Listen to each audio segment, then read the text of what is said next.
Good afternoon mga ornamental and welcome back sa aking munting YouTube channel, Bicol Ornamental Fish Keepers. At nandito ako sa Cubao kung saan nakatira si Kuya Jake Lebanod Lodnab. Kaya shout out sa mga Bicolanong mga mahilig sa flower horn. So ngayon ang ipapakita ko kung paano gino-grow out ni Kuya Jake yung mga ini-import niyang flower horn fry from Thailand.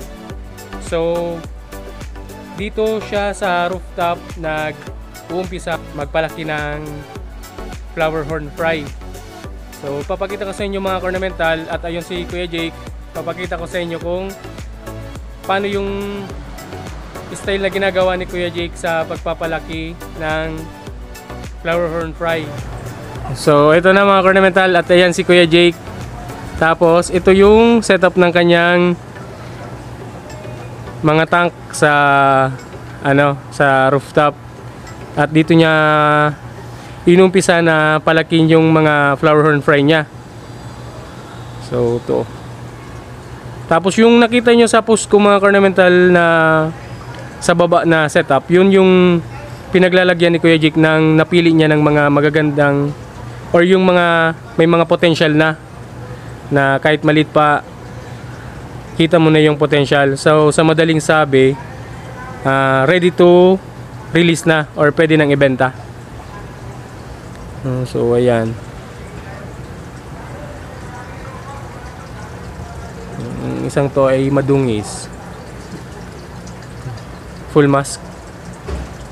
XO pearl. Tapos parang magtututone. So ito. Then dito nilalagay ni Kuya Jake yung mga bagong dating na flower horn fry. So ayan. Tapos dito na yung mga nasa-select niya na.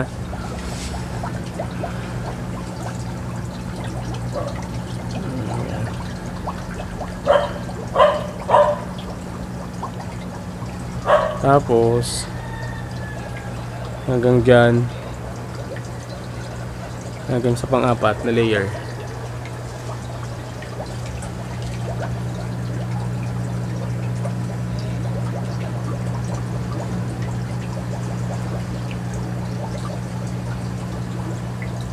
Tapos ano, Kuya Jake, ang pinapakain mo lang dito? Ay, Chubifex lang. Chubifex. Tapos pag medyo malaki na, Kiko. Okay. Oh, okay ko na. Durug lang Kuya Jake ng okay ko Tapos ilang beses ka Kuya Jake nagpapakain ng ng Chubifex sa isang araw? 2 beses. 2 times lang. Pagka sa pellets, minsan umaga, Chubifex. Tapos pag medyo malaki na, mga grout na sila. Pag bumukol na. Oh. Pero pag ganyan, puro Chubifex pa lang yan Mga isang tabo pa siguro ang kailangan. Kasi pang-5 na to. So ilang araw na to Kuya Jake sa yung mga fry na nandito? 1 week, mga ganyan. Nasa ko na yan, 3 weeks. Magti 3 weeks na. Dumadating talaga sa akin. Talagang sobrang liit pa Kuya Jake Pinong mas maganda yun kasi hindi pa napipilian ng breeder. So yun, kung bibili naman kayo, mas mainam Kuya Jake na yung pino pa talagang makukuha mo kayo. Ang advice ko yun, yung talagang malilit pa talaga, hindi mo pa makita yung bird. Kasi hindi pa napipilian ng Thailander yun Pag na kasi medyo malalaki na, yung kita na lahat. Pwede nang kunin kasi ng breeder yung may potential. Kita niya na. Hindi tulad ng yung maliit pa talaga. Hindi niya mapipili yun. Kahit anong sisipat niya doon. Hindi niya machachamban yung pinakamaganda doon Kuya Jake So kung naman pala mga ornamental, may plan kayong mag-order kay Kuya Jake, PM nyo lang sa FB account Lebanod Lodnab or Jake's Flower Horn. 2 account yun. So mamaya ang ipapakita ko mga ornamental sa inyo yung grow out na, yung napili na, yung ready to release na ni Kuya Jake. So dito niya lang nilalagay yung Ito, nasa kondo, 180. Pero pa to, hindi pa naiiwalay Ah. Ito, kasi dito, 100. Lahat na dyan mo lang. Oh. Kung makikita nyo mga ornamental, simpleng setup lang pero kayang ipasok ni Kuya Jake yung nasa 100 plus na flower horn fry. Sa madaling sabi, di naman pala ganun kailangan na masyadong malaki yung ano mo, space mo. O pagka kasi malaki na, kunwari, nasa yan, 2 inches na sila, papunta na sila sa baba. Mas maluwag yung tank sa baba. Dito sa taas, pang grow out lang talaga, semi-grow out. Pang semi-grow out, tapos pag ano na Kuya Jake, Doon na sa baba. sa baba na yung ano. Okay. Medyo malalaki na. Oo. Tapos kita na yung cook, visible na. Hindi nga talaga visible kasi may cook na yung binababa ni Kuya Jake eh. Dito yung part na, dito visible pa lang. Kumbaga paumbok pa lang yung cook nila. Dito ni Kuya Jake nilalagay. Then, dito siniselect ni Kuya Jake. Yung isang buwan mo dito, kailangan ko mapalaki mo ng mga 2 inches. Yung nga lang, kailangan tad sa Cubipex talaga Kuya Jake, ano? Mabilis magpalaki. Oo. Kasi kung kaya na Kuya Jake ng pilit, Dinudurog na lang. pilit na lang ano. Medyo magastos lang sa QB kasi dito medyo mahal eh. Medyo mahal, lalo naman sa Bicol. Sa Bicol. Sa Bicol kasi naiintindihan naman namin mga ornamental kasi sa Bicol kulang yung supply ng Cubipex. Kaya kung mabentan ka naman ng Cubipex, thankful ka na rin kasi kahit papano mayroon kang pampakain sa alaga mo na alam naman natin ng Cubipex mabilis magpalaki talaga ng kahit anumang ornamental fishes. Tapos tinatry ko ulit mag-gapi na balik tayo sa gapi. Na ngayon si Kuya Jake nagtatry mag-gapi. So nandito kay Kuya Jake kaya simpleng setup lang. Nasa batya. Tapos yung iba naman nasa aquarium. Yan. Ano ito Kuya Jake? Tuxedo ata yan ano? Kaplak. Oo, half-black. Kaplak ka nandito. Tapos RDSS. Tapos ito na yung anak ng half-black. Ang dami. Nag-umpisa si Kuya Jake mga gapi. Try lang. Try lang. Pag nagamay na ano na tayo sa medyo matas na quality na.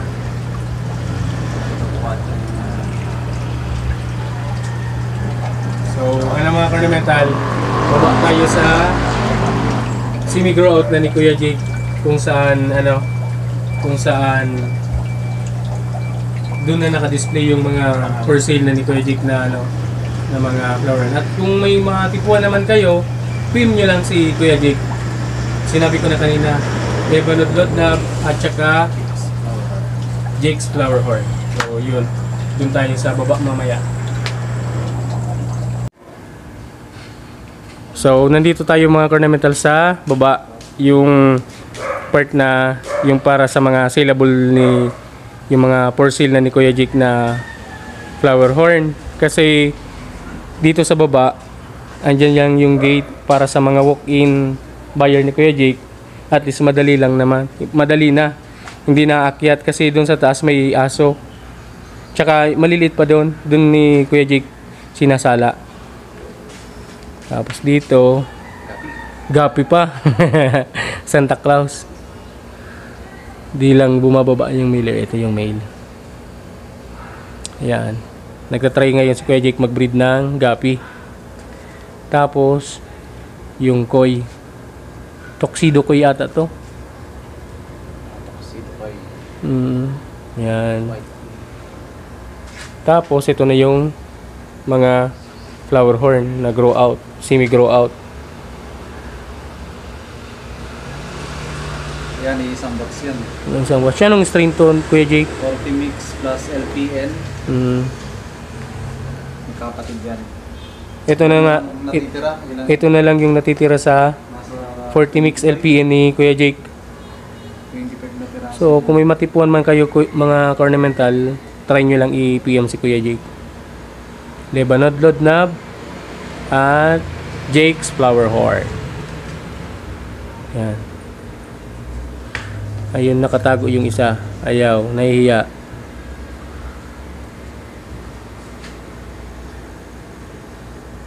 Wala dito Kuya Jake, ano? Ayan. Mga XO pearl.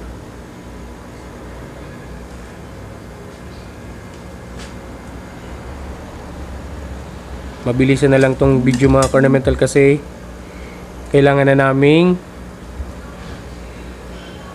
pumunta sa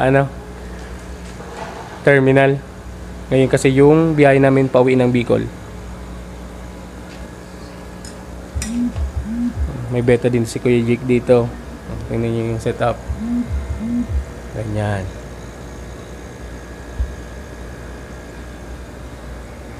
Ayan.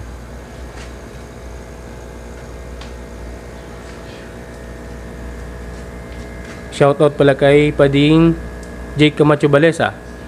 Tapos Padi kay Mark Nins, Bunto Bercasio kasi sila yung mga adik sa flower horn.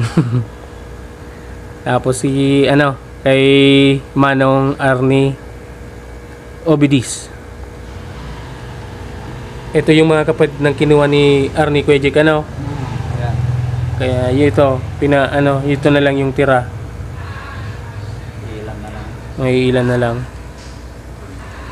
Dito wala na yun. Wala na. Tapos dito yung Tapos nandito yung ni Kuya Jake, yung prepare para sa sa paparating na show sa Pampanga daw. November 23. November. Ayan. Tapos yung isa nasa loob. Yung isa yung nasa loob. CC naman yun. Ito kay CC. Easy. Two-tone. Local breed to. Local breed. Alawi. Alawi. Ayan o. Ang dami. Ayan. Gapi. Mga gapi na yung iba eh. Quality. Naku na to kanina. Nandiyan sa loob. Magtago siguro. Naiya naman. Yung nagpakita na yan kanina, tapos ito, gapi na naman. Naadik sa gapi. Na-addict na sa gapi si Kuya Jake. Sir Ilaw. Nakapili nga ng gapi. Oh, shoutout daw kay kay Bro Ryan Ilaw. Sabi ni Kuya Jake, baka naman. So, ayan.